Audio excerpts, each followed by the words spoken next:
Hello, Queens. This is your girl, Coco Moore. Welcome to my second episode of my podcast, Queen's Corner. I'm going to invite you guys in on the topic today we will be discussing called past trauma. Yes, getting over the pain, forgiving the other person, forgiving yourself, rewriting the narrative, or changing the channel. Dealing with things that have prolonged way too long in your mind, and maybe you just need to see what it's like to just smile again, be happy, be confident, be the person that you were before you just got overwhelmed with so much anxiety and those things that were weighing you down. So we're going to talk about that. We're going to get into it. We're going to be discussing behaviors of how to get over that past trauma. It's a lot. It's going to be a little heavy. I actually have a story to tell. This past week, I got in contact with my sister. Actually, no, she contacted me. And it was my sister's going away party, my younger sister's going away party to college. I was not informed of the information until the day of. So, of course, you know how I felt about that, just being considerate of other people's time, but, not being able to share that moment with her in person because, I do work, I have a day job, and it's very important for me to make sure that plans are set aside, especially ahead of time if I'm going to do something or anything with anyone. So I take that into consideration. Number two, there's still a lot of things going on with me and my family. I'm going to say the source of it is going to be with my mother. It's not the best I want it to be, but I have to use caution. I have to use wisdom. I have to be careful about, how I allow myself to be around her or just interacting with my siblings, because here it is that you have them protecting their mother, which is understandable. And they all depend on her, they rely on her, etc. I, for one, I know the deeper history behind the behavior that I talked about with my sister, which brings me to this topic about you can get over your past trauma, but there still needs to be set boundaries. You still need to be careful about how you approach situations or approach certain people, because you don't want to have that trigger pop up and then you go back to the rebuttal back and forth, which basically, I'm going to be honest, it kind of happened. So the conversation went as this: my sister informing me about the party the same day in the middle of the afternoon, and I had to work. So her thing is, in her mind, she thinks that, I don't support my siblings, I don't, care for them, and that's not the case. I would rather celebrate them, but not in a setting where I feel like I'm going to be attacked. And I know there's people say like, oh, it's easier if you just learn how to deal with it. I've tried. I just don't want to be in that environment where I feel like I always have to defend myself. It's the negative words for me. It's the constant picking, probing, asking inappropriate questions, making comments here, slight comments here and there. I want to be happy in an environment or in a setting where I can celebrate those around me that I care for without having that in the back of my head, like, okay, what am I going to say? What defense mechanism can I use in order to fight that back? And even though I'm over the trauma of what happened between me and my mother and my siblings, I just don't want to set myself up for those triggers to happen, because the behavior needs to change, which is another thing that I addressed to my sister. You can change yourself all you want to. You can forgive that person. You can separate yourself. But at the end of the day, if it's the other person that really needs to work on their behavior, they can't do so as long as you're around them, you know, all the time, or interacting with them. Even if you've told them personally how you felt and their behavior hasn't changed, as I talked about in my last episode, they need to follow what they are willing to do with actions. In other words, their words need to match up with their behavior. So there needs to be a common ground. But first, I want to say, for anyone that's going through past trauma, it's like a scenario that keeps playing in your head over and over again. You could be sitting there just doing your own thing, minding your own business, and then bam, there it goes. It's just like, oh, remember that time when, you know, this happened, or, you know, something will remind you of what happened in the past, and it could just trigger you, and then you're back in that state.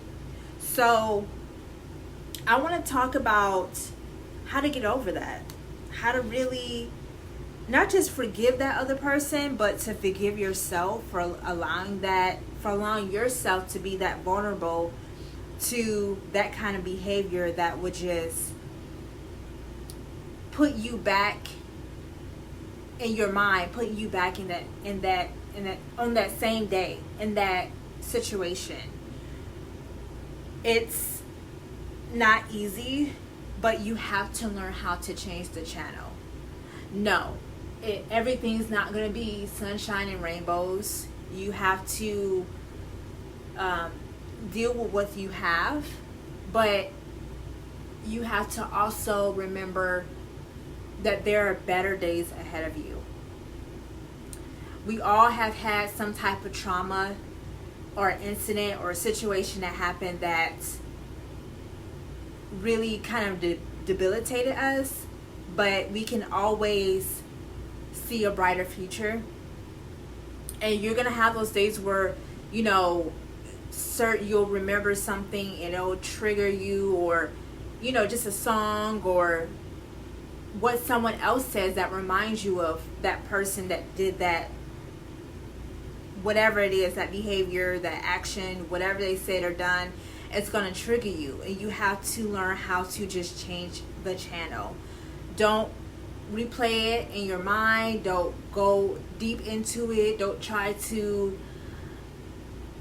replay you know how ESPN, they have the sports and they go play by play. They want to react the same scenario, or like the touchdown or the fumble or whatever have you, and they want to look at it from all angles and be able to see what happened or what could have happened, or okay, well, maybe if that person did this A, B, and C, then it would have had a different outcome.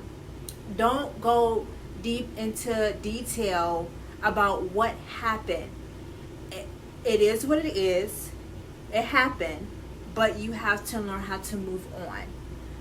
Whatever happened does not define you, is what I'm saying. It does not control your future. It does not determine where you're going to go from that point on. You have to learn how to keep yourself from going back into that cycle. Because if you don't, you're allowing that other person to limit your vision. Because if you allow them to limit your vision, you can't see anything else. It's always, it's like you're going to be looking at the same channel, the same show over and over again. It's boring. And you have to change the tune in your head. What do you believe about yourself? What do you say about yourself? Yes, they don't think that you have good potential. They don't think you're an important person. What does God say about you? That's the most important. And I think really as Christians as well, we have to learn how to remember that and navigate that as we move along in life. Because oftentimes, especially these days, I feel as though, especially millennials and Gen Zs, we're looking at each other. It's the Facebook, it's the Instagram, it's Snapchat, it's TikTok, it's Twitter, it's everything. And we're like, oh, I'm this age. Why haven't I done that yet? Or why am I not as far as my other friends? Or, they have this, that, and the other going on. And, by a certain age, I was supposed to be here or there or whatever have you. And it has not happened yet. It's called life. Things happen. Your plans, your lane, stay in your lane. It's not going to look like anybody else's. Yes, someone may be operating in whatever it is that they're called to do a little bit quicker than you. And sometimes we operate in our calling a little bit later than what we should. And it's a purpose, because if we jump into things too fast, first of all, we're not prepared, we're not ready, and we haven't learned anything yet to even be operating in whatever God has called us to do. So that's very important. So I have some points that I actually have written down that I've actually used myself. So I'm going to get into it. My first point for being able to move past trauma is the story that you tell yourself. Like I said before, what do you believe? Yes, someone said something offensive to you that puts you down in a spiral, or they did something to you that traumatized you. But is that the story that you're going to live by every single day? Or are you going to have the gumption, the courage to keep going and know that, yeah, that happened, but it's not the end of the world. There's always going to be another day. If a person apologizes for their behavior, forgive them. Even if they have not apologized for their behavior, forgive them as well. Because let me tell you something. Forgiveness is not for the other person, it's for yourself. You have to forgive yourself for not, I guess, being defensive as you thought you could be to prevent the attack, because you already knew the attack was going to be there anyway. If that person, if they play the same trick over and over again, you know that it was coming. Because a lot of times when people don't have the capacity to, I guess, respect you or meet your expectations, they're always going to fall short. I expected this person to respect me. I expected this person to be better than what they did or what they said to me. If their behavior has always been kind of leaning towards that, and you see them act that way towards other people, always know it's going to come towards you eventually. So don't be surprised. Number 2, forgiveness is about healing. It's about moving on. Yes, when you think about the incident, let's be real, you're still going to be hurt about it because it happened. And we're human. We're going to have those expectations for people that we respect, and we may not ever see it coming, but we have to learn how to forgive those people even if they're not willing to apologize or even acknowledge what they did, so that way we can be happier and we can grow from that incident or that trauma, and learning how to navigate that, because we, at the end of the day, we still have feelings. We could say, oh, Jesus forgave, so we have to forgive too. Yes, we do. But we also have feelings, and we have to give those feelings up to God, and we have to learn how to navigate through them, because there's going to be days when you think about it and it's still going to make you angry, or it's going to make you sad. And when we let emotions take control of us, they kind of determine our actions, or it's the root of our actions. Because some of us can be vengeful, be like, oh, I'm going to get that person back. That's not forgiving the person at all. Planning to attack anyone or get vengeance for something that they did or said, including being petty, is not forgiving the other person at all. It's not helping you grow. It's not helping you move forward. It's not helping you to develop those skills to help you be a better person. It's not going to help you at all, because you're going to be in a tit for tat match, and it's never going to be a short, quick, end of the rope type situation. It's going to be like, oh, okay, well, I'm going to one up you. You did this to me, so I'm going to do that. I'm going to make sure you get what you deserve. No. Let it go. Give it to God. Because let me tell you something. God has a way of teaching people a lesson, especially to those who've done others wrong. He teaches them a lesson to humble them, but it also humbles you, because it helps you also to understand that we are not perfect. We are all human. All of us are living by grace. All of us, we don't deserve a second chance. But God gives us that anyway.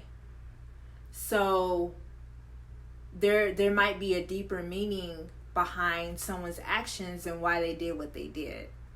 So it's always important just to give it to God, because what we planned to do, no, it's not going to even equate to what God has in store for those who do wrong.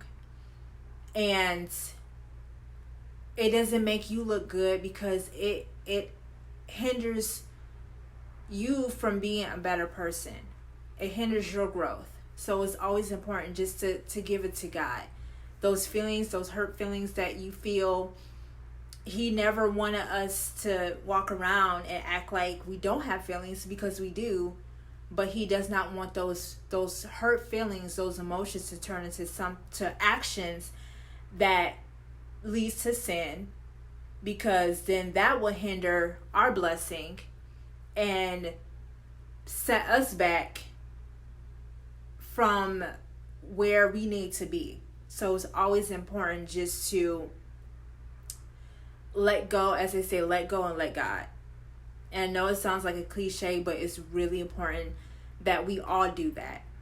And I'm saying all because, I personally have had days where I wanted to say something, but I had to give it to God as well. So it's a daily thing that we all have to work on.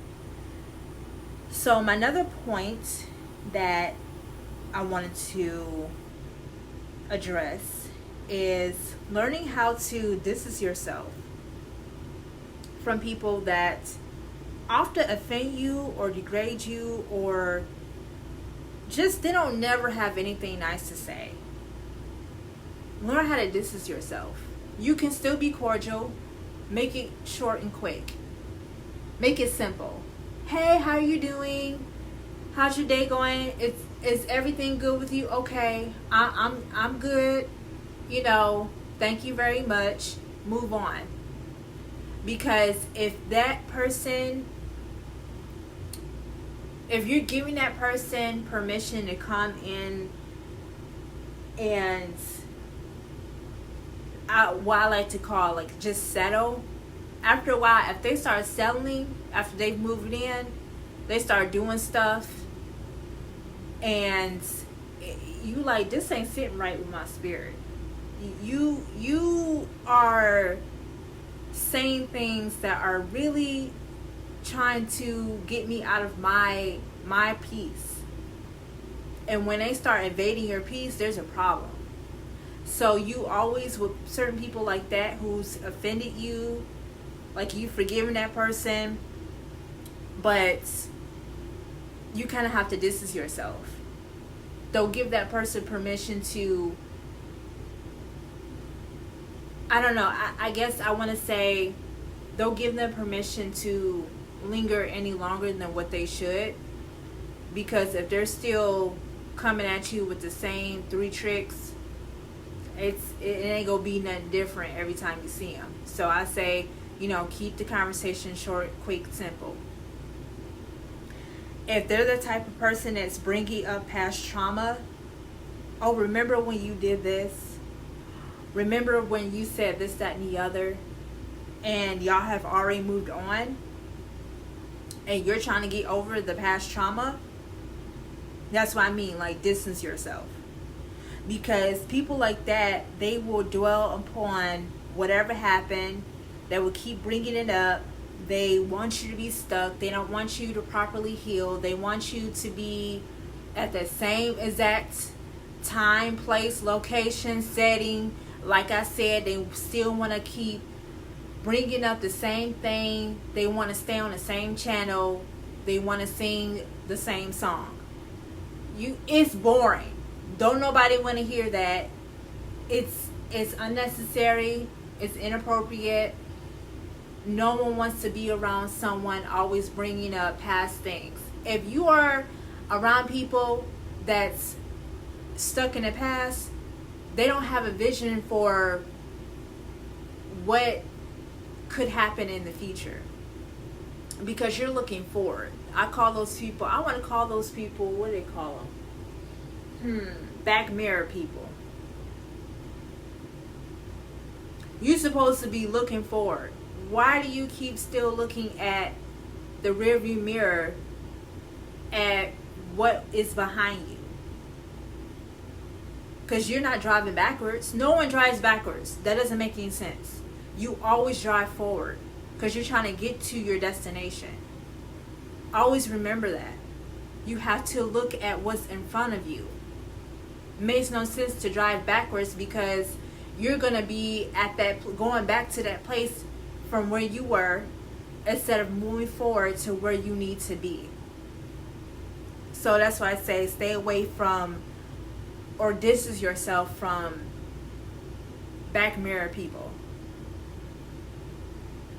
Your future is not defined by your past mistakes.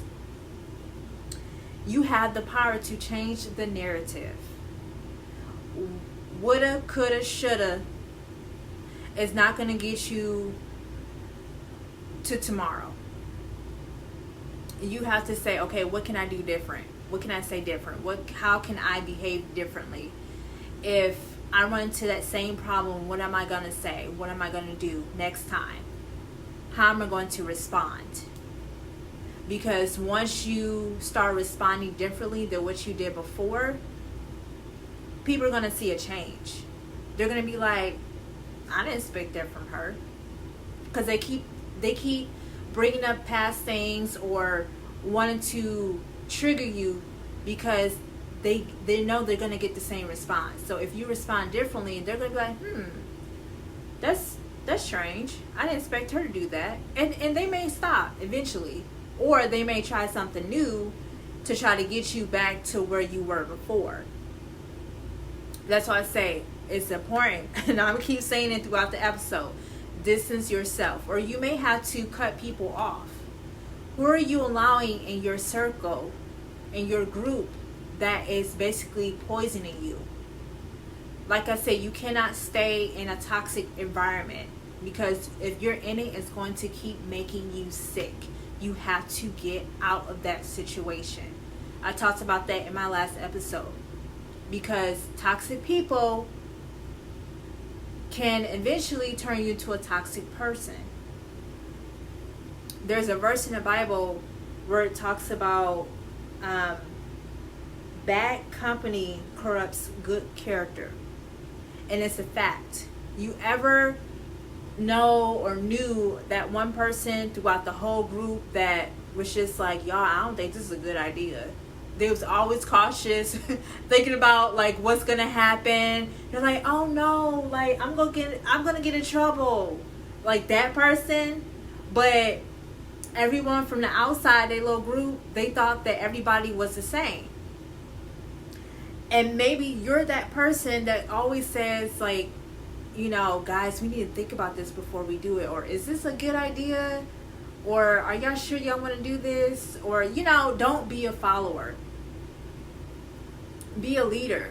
Being a leader does not mean you always have to be the person in charge. Being a leader means doing something different than what you normally do, or what the crowd is doing, going against the grain. And maybe you just stepping away. That's you being a leader. It may be you just setting a good example. Having the courage to do something different. But you don't need to be around toxic people. Another point I want to bring up is healing for yourself is important, because you have to have a solid foundation. If you don't have a solid foundation, you're going to fall for anything. What do I mean by that? If you don't believe in yourself, if you don't believe what you can accomplish or what you can do without being around people that are constantly being toxic, you have a lot to work on. What do you believe about yourself? Having that solid foundation. This is what I believe. This is what I'm going to tolerate. This is what I'm not going to tolerate. What are your boundaries? How far are you going to allow someone to, I guess, disrespect you to a degree that you say, okay, enough is enough? What is your solid foundation? What do you believe about yourself? I am a strong person. I am an independent thinker. I have wisdom. I have a lot of value. What do you believe about yourself? Start with a solid foundation, because everywhere you go, you're always going to run into people that are toxic.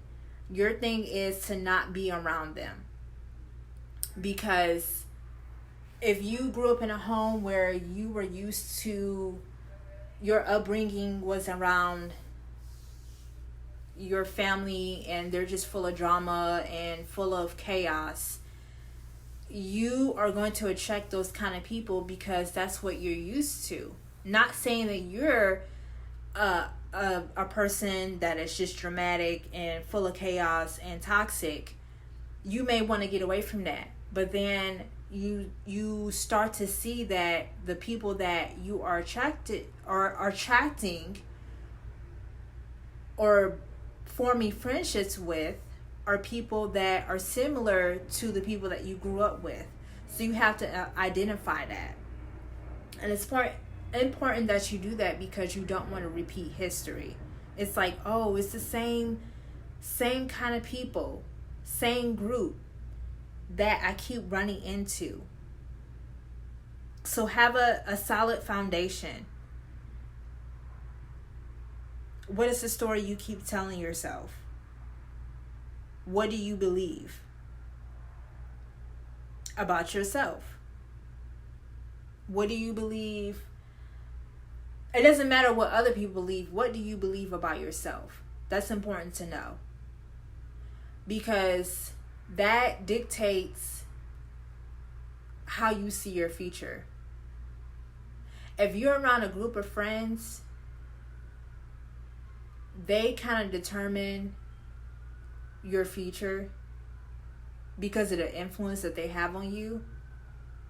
So you have to be observant. You have to be cautious. You have to have wisdom. You have to have discernment. Those things are very important. If you feel like you don't have enough of that, you can always pray for that. God is willing and able. He will abundantly give you that. He will show you things that you may need to see that you didn't see before. I guarantee you, he will do it. He will make sure that you are shielded or protected from being around people that you don't need to associate yourself with. So it's very important that, as I keep saying, you need to have that strong, solid foundation. Jesus had a group of people around him. He had 12 disciples, but he only told 2-3 of his disciples, which basically were his best friends, what he revealed things to them that he did not necessarily reveal to the others. He showed Peter things that he showed 3 of them. I think it was Peter, James, and John. He showed them things that he did not reveal to the other people in the group. So you need to have a close knit of friends that you can trust. I'm not saying, it's important to stay away from toxic people, but it's not good for you to be by yourself either. So if you feel as though, yeah, I did leave those toxic people, but now here I am, I'm by myself. You still need to be around people that support you. It's good to have a support group. It's good to have a mentor. Those things are important. People that you can trust. And you have to pray about that. Because you can't have everybody as your mentor. You need to have those people that are going to tell you the truth. They're going to be honest with you, that can help you, that can support you. You need those type of people. So I'm going to stop right there, and I'm going to, in this part of the episode, in a segment I like to call Queenness or Queen Not.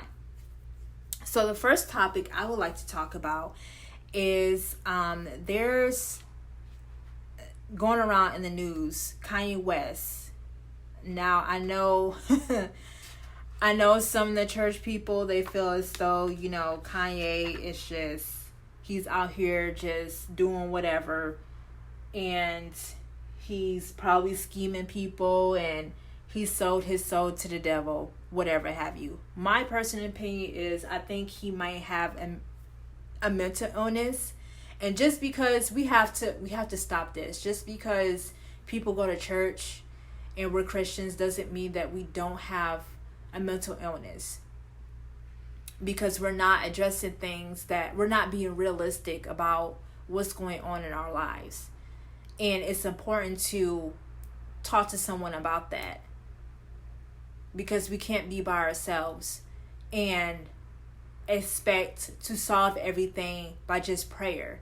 Prayer does work, but we also have to go to someone that can professionally help us with that is in that type of ministry, that can help you with your mental illness, be it depression or anxiety, or if you're suffering from schizophrenia, if you're suffering from any type of disorder, eating disorder, whatever have you. You have to reach out and find someone that operates in that ministry that can help you, that you can talk to, because it's good for you to vent to someone that you can trust and not worry about, oh my God, are they going to tell other people?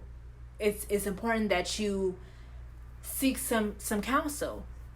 The Bible talks about that, seeking counsel. It's important that you do that.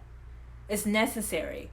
So with that being said, so Kanye did this whole release party where he built a house out of I'm sorry, in a replica of his childhood home. And then he replayed the scenario of being married to Kim Kardashian, the whole wedding scene, and then going and setting himself on fire. Now, I will say Kanye does things, out of the box, out of the norm in order to get people's attention. I don't know the whole meaning behind whatever he's doing. I have not personally listened to any of his music from his album or his listening party, but I will say, what is it that he's trying to convey? Like, what is he trying to say? Is he doing it for clout? I don't know. He might be. He went from doing a whole Jesus album to now he's doing an album about his mother, dedicated to his mother Donda, which is what the album is called. So I don't know, is it any of our business to judge? Is that queenness? No, it's not. Like, we can't judge anyone. We don't know what's going on in this man's head. We can't sit here and say, oh, he's worshiping the devil because he set himself on fire or he sold his soul to the devil. We don't know what this man is doing. We don't know what that represented. Maybe it represented him being reborn, him coming out of a or transitioning to a new phase. I don't know. I have no idea. So it's a lot of skepticism going around about his release party, and I don't think we should judge.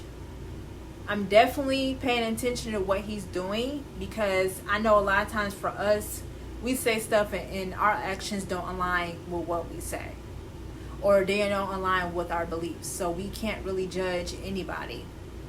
But when you are in the media spotlight, you have to be cautious. You have to be careful about and be smart about what you do, because your true intentions will come to light. But I don't think it is our right to judge whatever it is he's trying to do with this release party. And everyone's like in Atlanta, like, oh, it's something going around and you guys need to be careful, whatever have you. Yes, you do need to be careful. You do have to be mindful. But I don't think it's our right to judge. So I'm just leave it at that. If you have a different opinion, let me know in the comment section about, this topic. You may have a different point of view, and you may want to kind of, give your tidbit, but let me know what you think. Another thing I want to talk about in this segment, I wanted to talk about how there is this thing going around where people are trying to, I guess, I don't know, let me see. They're trying to see if there's a way to get their rent paid, because a lot of people are either still on unemployment or they are still looking for a new job. And I've heard this discussion before where they don't want to go back to working minimum wage jobs, which is understandable. My thing is, if you have a plan, you still have to work. Whatever goal you're trying to reach, you still have to work to pay the bills. You have to be realistic. Yes, you were behind and you need some assistance, and that's understandable. And I don't know if the Supreme Court has ruled against the program to help people who are behind on their rent, but I want to say, for those of you, what do you think? Do you think that people still need to be getting unemployment, or do you think that they should just go ahead and start applying for these jobs that are not really being filled in quickly. I find it that a lot of retail, a lot of food service jobs are, employers are still looking for employees. They are not, those positions are not filling up quickly because no one wants to go and work for minimum wage jobs, which is understandable. No one wants to work paycheck to paycheck. But it's important for you to have a plan as well. Yeah, you may have to work that type of job for a little moment, temporary, until you can get to where you're trying to go. But it's always important for you to have a backup plan. What are you going to do in the meantime? Because you can't just sit at home and collect unemployment. You can't always rely on the government. It's good that you get government assistance when you need it, but should we continue to support on unemployment for our only income? What do you guys think? Is that queenness or queenot? And that is the end of my segment of queenness or queenot. So we're going to go back into this topic of just getting past your trauma. So the points that I made were getting over the pain, forgiveness for yourself, not just for the other person, changing the channel, rewriting the narrative. What do you believe about yourself? Setting boundaries. What are your expectations from other people? What are your boundaries?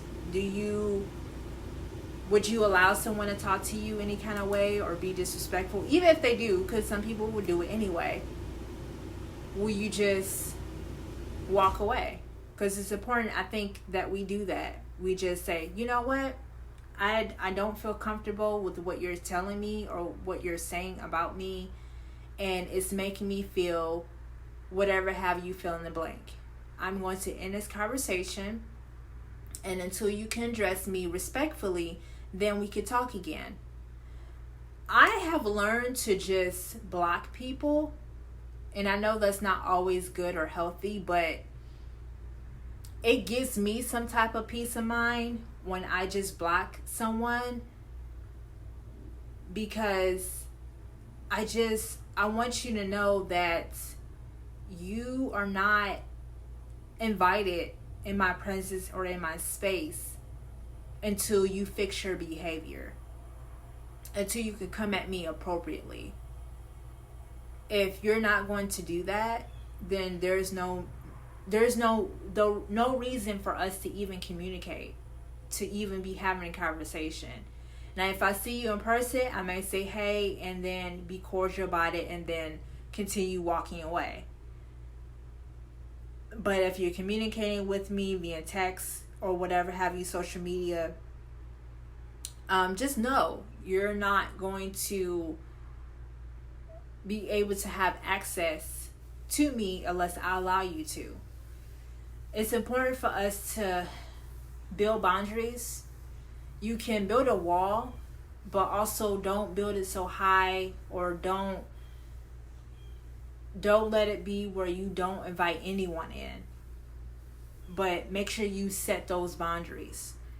You know, to say, hey, there's a line, there's a limit, don't cross it. And that goes for anybody. So I just want to take this time to say, live your best, achieve whatever it is that you put your mind to. Set a goal. Think about those points that I brought up.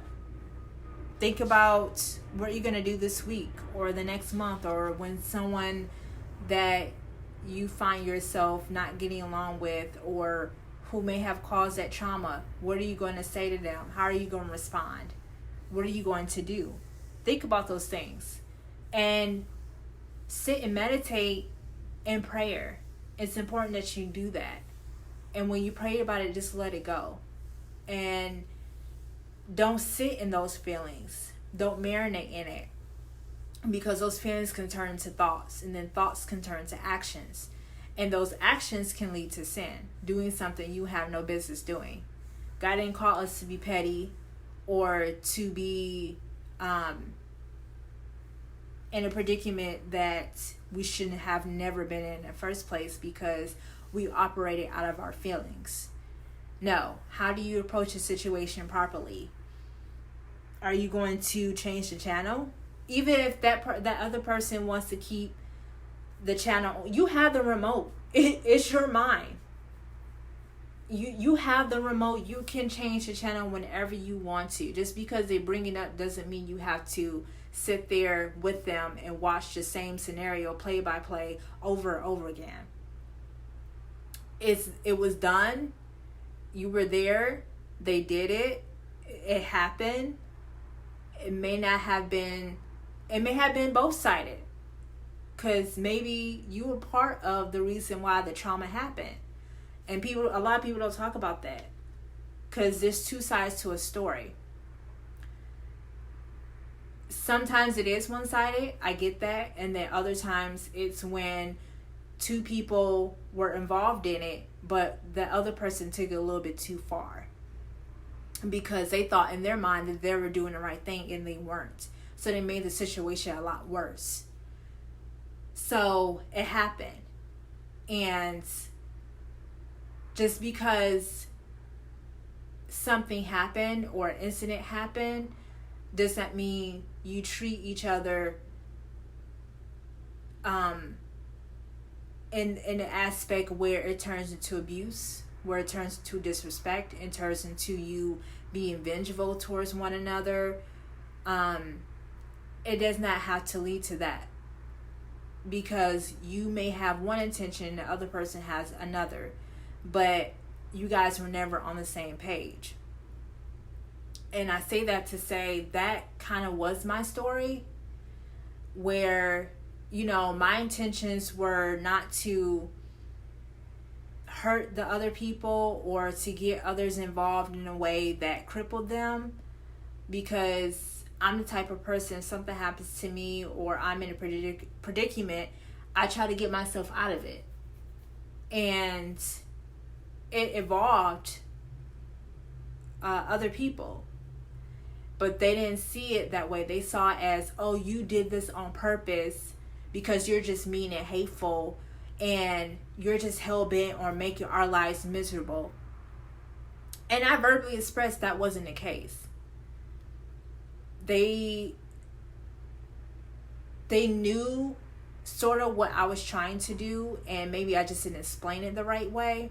But in turn, their reaction was, I'm going to make you suffer. I'm going to make you pay. I'm going to treat you as bad as I want to, because there is some type of vengefulness that I have to unleash.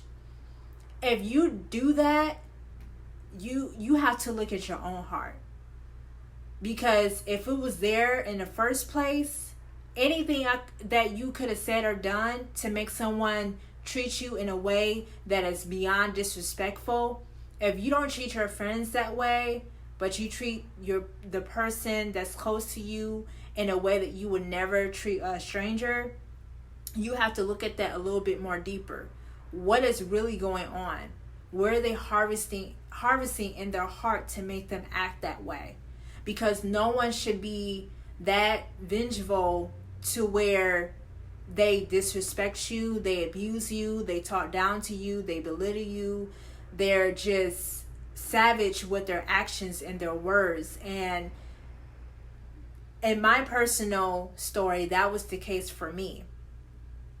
And I'm putting it out there because, like I said before, there's two sides to a story, but one intention may have been different from the other person's intentions.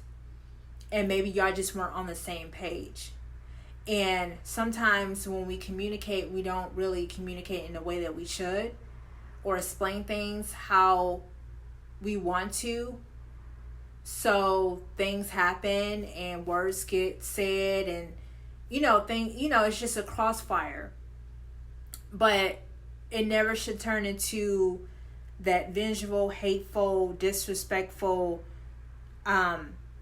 verbal, emotional, or even sometimes physical abuse or sabotage to one another, or from one person to the other. Because if you're capable of doing that, or if the other person is capable of doing that, you have to do a heart check. Or the other person has to do a heart check. Were you really like that before? Like, okay, anything can happen. Life happens. But out of those storms, what is your character going to say about you? How are you going to respond? Because at the end of the day, you have to remember, God has to look at how you respond to certain situations as well, not just the other person. How you react determines what door you're going to open. Is it going to lead to that door being open of prosperity, success, growth? Or is it going to open the door to chaos, feelings being hurt, things being said that shouldn't have been said, that you probably been holding on, or that person been holding on for the whole time, and this is their way to do it, or this is your way to say it? No. What was in your heart? Where were you harvesting that whole time before that incident? So you have to do a heart check. No one should be abusing or sabotaging or manipulating, bullying, antagonizing, all those things I talked about in my last episode. No one should be doing that to one another.